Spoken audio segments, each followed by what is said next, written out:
What's going on, guys? Got some second channel vibes going on today. I noticed that one of my college football YouTube buddies, Pigskin Pete, posted a video up on his second channel concerning the situation in Minneapolis. And so that's where I got the idea to do this from. So in no way, shape, or form is this a debate on what he said. In fact, actually, if you watch the video that Pigskin Pete did on his second channel, which he classified as a throwaway channel, that's pretty much what this Rockabilly 864 channel is as well. I do food reviews over here. It's grown slowly over the past 3 years, very slowly. And that's a nice way of putting it. I get content up here. Sometimes I'll post 2 videos up here in a week.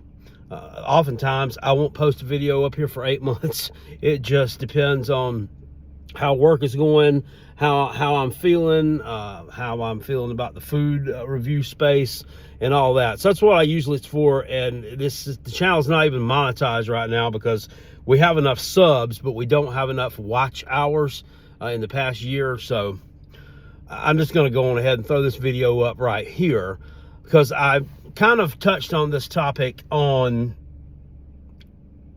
Friday morning in my video where I was talking about the Ole Miss Miami game, and I added this on at the end. And we got some people who got all kind of butthurt about my opinion. Some people don't like opinions on things such as this. I get it. And here, look, I'm the same way. Everybody knows, if you've watched the channel, yes, I do. I have staunch Republican principles. I do. And I'm not going to deny that, and I'm not going to waver from it. So I'll throw shots sometimes at the liberals, so I guess it looks like I don't respect their opinion. It's not that you can have your opinion, okay, on whatever subject it is, whether it be, some of Donald Trump's policies, whether it be health care, whether it be gay rights, whether it be transgender stuff, whether it be the situation with immigration, whatever. You can have your own opinion. Just because I call you liberals doesn't mean I don't really respect your opinion, although it does come away, it comes off that way. You can have your opinion, okay? Even though with the liberals, most of your opinions, in my opinion, are predicated around some bullshit. That's just the way I feel about it. And you can disagree with that if you want. Hey, to each his own, right? But I think most of them are predicated around some bullshit. You like to fancy yourselves as the most intelligent people in the room. You're on Twitter. You'll talk about the degrees you have, this, that, and the third. When, honestly, you're not the smartest people in the world or the room, whatever. You're quite often, though, the loudest, the most vociferous, and the most annoying. We can agree on that. Well, you won't agree on that, but I'll agree on that for you. So anyway, I still respect your opinion, though, as yours. I know that doesn't sound very convincing, but with the situation in Minneapolis, a lot of things here are true. There's one overarching factor, though, that's true, and I'll keep touching back on it. With the ICE people, the ICE agents, officers, I've seen a lot of video of them on social media, of their encounters with illegal immigrants, who, by the way, are breaking the law, who shouldn't be here. They have no right to be here. They're sucking up mine and your money, and by mine and your, I mean taxpayer monies and resources, and they don't give a damn about you. So the purpose of the ICE agents being here, as implemented by Donald Trump, because this was not from what I'm seeing and what I can tell, I may be wrong, this wasn't even a program. before he became president. I agree with their purpose for being here. Some of their tactics do look a little bit aggressive, I guess you'd say. But at the same time, they're doing a job where they're forced to deal with a lot of individuals who don't want to comply, with a lot of individuals who are giving them verbal, physical pushback, sometimes deadly pushback, which we may or may not have seen the other day. And I think that maybe the selection process of these individuals needs to be better. Maybe the training needs to be better and ongoing to make sure that they're mentally prepared to be 100% objective, and that they are at the very least being humane when they're dealing with the illegals, the people that they're trying to remove from the country. Because I mean, they're still people, right? They're still people, even though they've broken the law, even though a lot of things, they're still people. So you got to treat them as such. And so I've seen some of that, some of the over aggressive stuff that, you know, I'm not going to say it rubs me the wrong way, because I ain't all up involved in it. And once again, they're doing a tough job. I don't know how much these ICE agents are paid. And I don't know what the selection process is, but it looks like it maybe could be streamlined a little bit. But finding those individuals to do that job, I don't know what the recruitment process is. I don't know how difficult it is to fill those jobs, or whether those jobs are highly sought after. I don't know. But that side of it looks like it could be improved a little bit. From the video I saw the individual who was shot, Renee Good, and her wife. They were agitating those ICE officers. They were being a nuisance. They were blocking the road. They were mouthing off to him, and that probably got all up under this officer's skin a little bit. The one who ended up firing the bullets. Probably got all up under his skin a little bit. But getting agitated and getting pissed off about something is not an excuse to kill someone. I'll agree there. I'll agree with that. That's not an excuse to kill someone. If you're trained, if you're mentally ready to do that job, I don't think killing someone is justification for them mouthing off to you. You just can't react that way. But at the same time, we watched this video. She did hit that officer. She struck him with the vehicle. From the view that you see from above, it doesn't look like her vehicle was moving at a very fast pace. But you can't tell everything from a video. You can't tell everything from a video. The whole her wheels were turned debate, I'm not going to get into all that. She hit him. It didn't look like she hit him extremely hard. It looks like to me that he probably could have, I feel like it definitely could have recovered from that blow and been able to gather his senses up enough to shoot out the tires of her vehicle, stopping it. Because that's what they were trying to do, was to remove her from the vehicle, to, I assume, arrest her. And maybe arrest both individuals. So that would have stopped that vehicle there, where if they'd got out, run off, you chase and capture, or just remove them from the vehicle at that point. But when you're in harm's way and you're faced with that and that fear, and you get hit, and once again, I don't know how fast that vehicle, didn't look like it was moving that fast, but maybe to him it was moving that fast. I've struck animals with my vehicles a couple of different times, because in all my years of working, I've worked at jobs where I had to drive a long distance to get to work, just to reach the store I was running or managing at the time. It was like a long way from the house.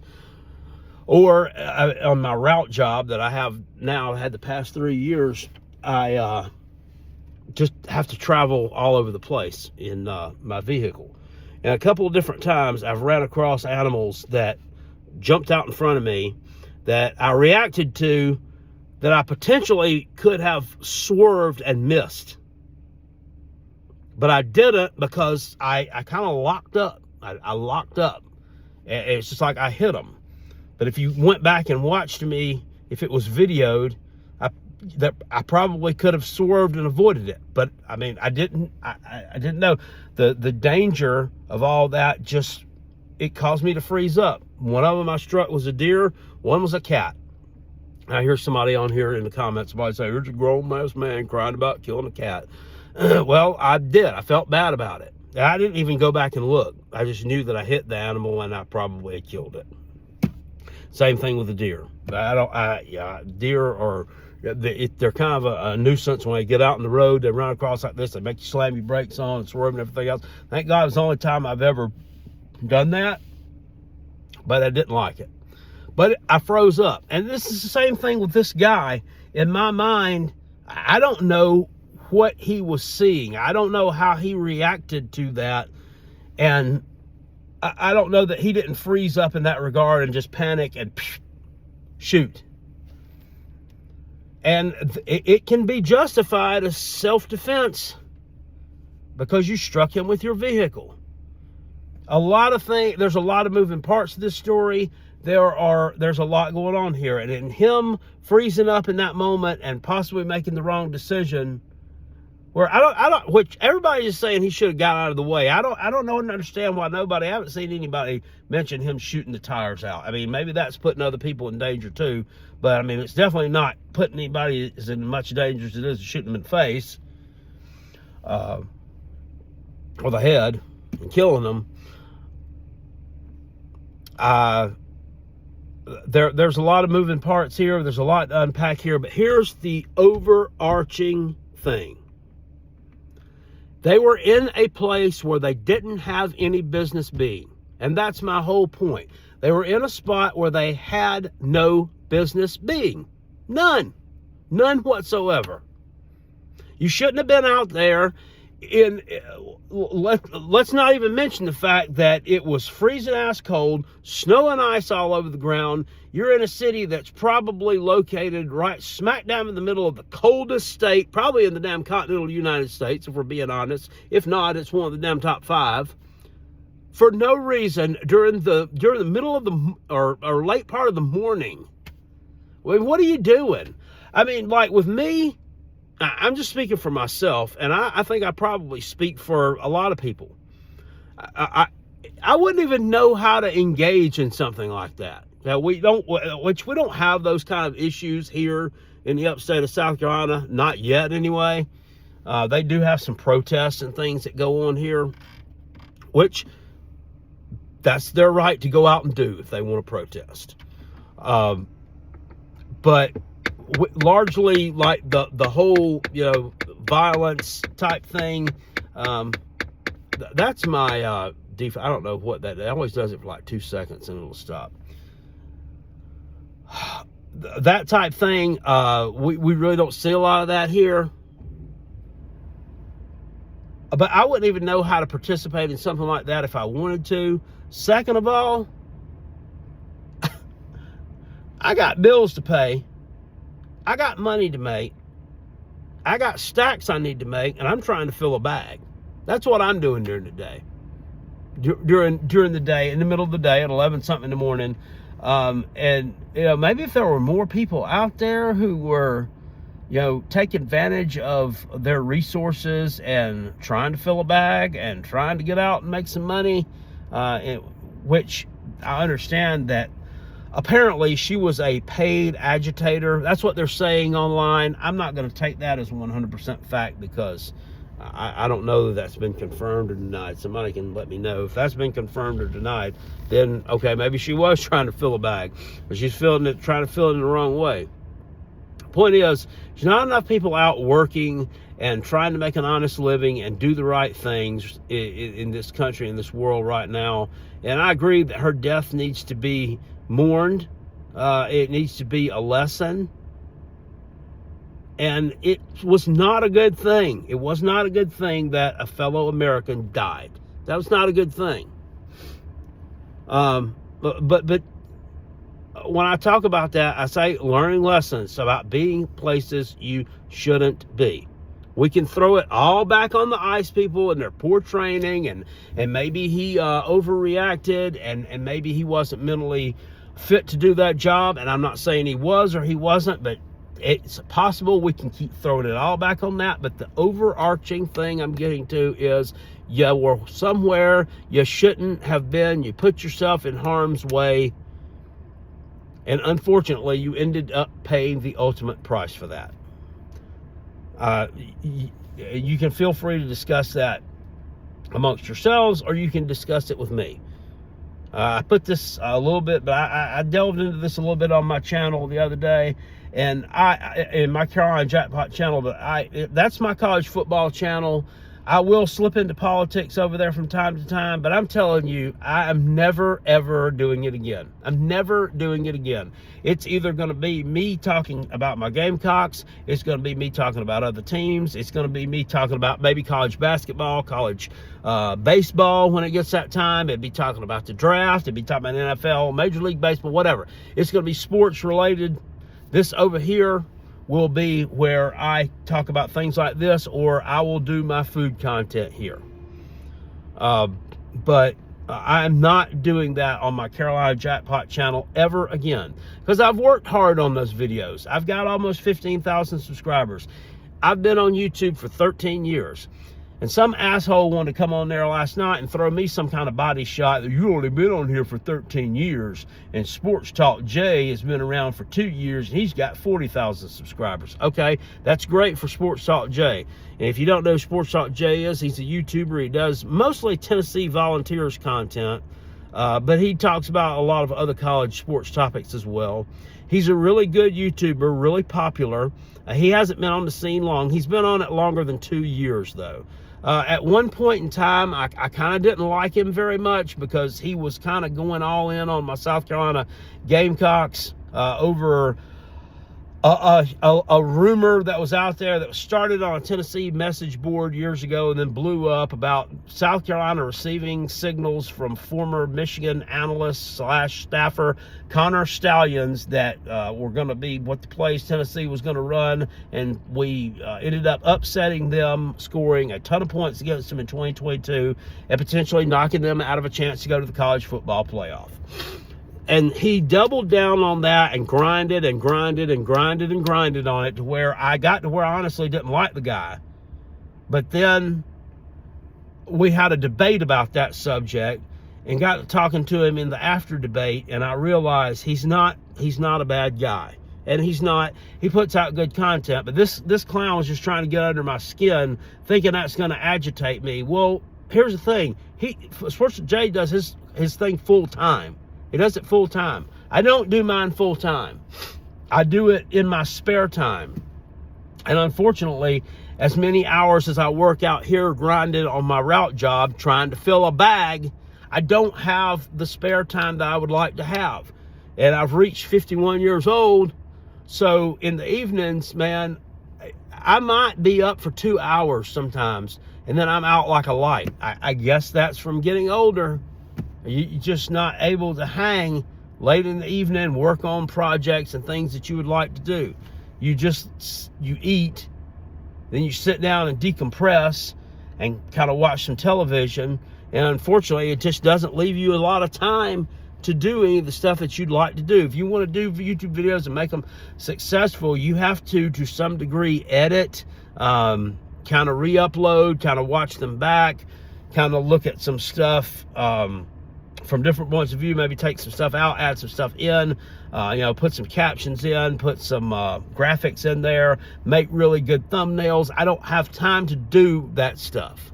I don't have time to do it. I've made thumbnails sitting in the parking lot at Publix at 5:10 in the morning when I needed to get inside. I really honestly need to get inside and do my order for my route, but I've sat there and done that to post up for a video that was going to go up later that day. I get it in when I get time to do it. So you taking a shot at me over not having as many subscribers as somebody else, you don't know what the hell you're talking about. And I pissed somebody else off that was, it's funny. We've got South Carolina Gamecock fans on here that interact with me on here. We've got Tennessee and Clemson fans, seem to be the top 3 fan bases. And Georgia also. But the Georgia, Tennessee, and Clemson people, for whatever reason, are the ones that over political type things, when they come up, are the ones that I have gotten into arguments the least amount of time with.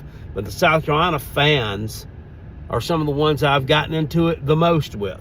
We had one the other night. His name was Ryan. He'd been around the channel for a good while. He participated in the Rob and Kel Show live streams that we do.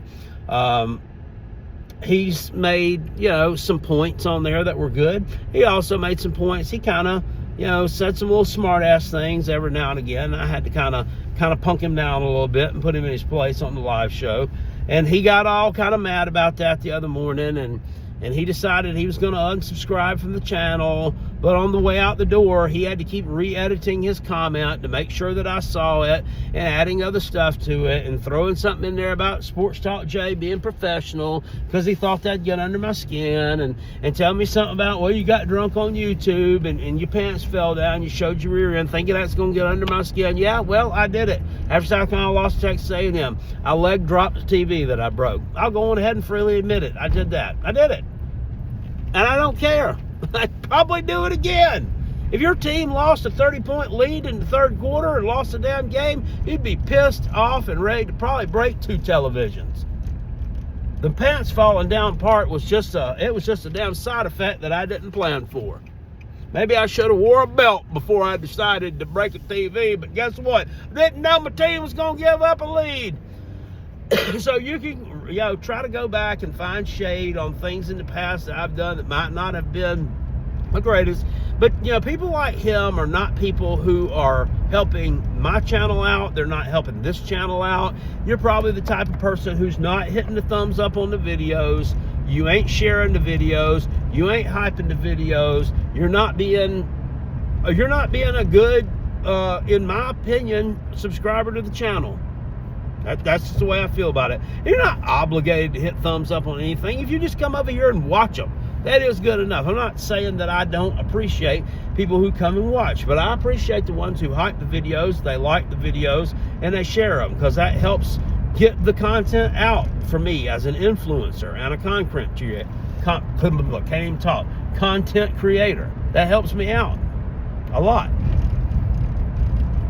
It's all about the algorithm. It's all about the sharing, and that helps out tremendously. But y'all kind of people that do shit like that are going to come around just because you get mad about something I had to say about your team, or I had to say politically, which on Carolina Jackpot, as I said, we're not going to do again. Because it just causes too much strife, and it's just a bridge that I'm not willing to cross. Because that bridge might have a big old hole in the middle of it, plunging me down into an icy river somewhere that I don't want to go down.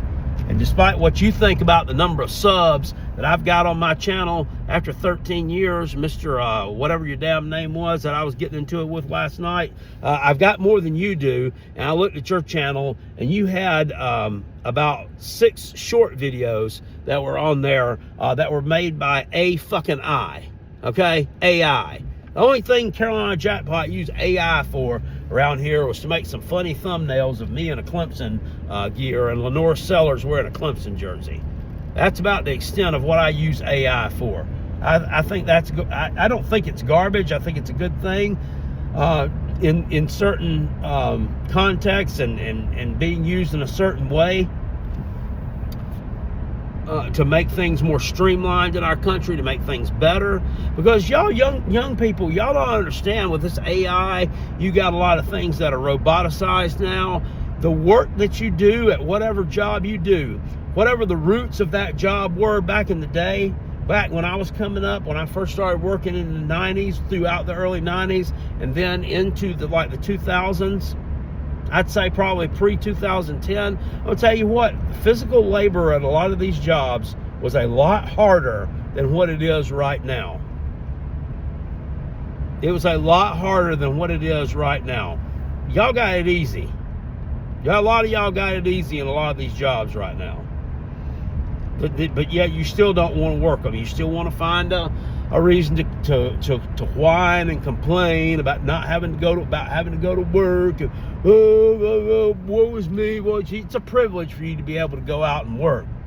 You ought to be excited to be able to go out and interact with people and do things and make money and take care of yourself and take care of your family and pay your bills. You ought to be happy that you're able to do that. It ought to bring joy to your life.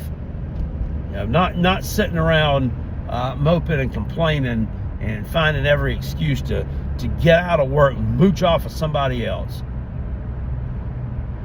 Boy, this one really ran off the rails, but it not as much as I intended. But I think that I got my point across here that I was trying to make, and that the lesson to be learned here is don't be somewhere that you should not be. Don't put yourself in harm's way for no reason at all, because you may end up paying the ultimate price, whether it's the fault of somebody else and you want to blame somebody else for it. You got to take accountability for your own actions. And unfortunately, this poor lady's not around to take accountability for her own actions. Anyway, that's about all I got to say, guys. Let it fly in the comment section if you want. See ya.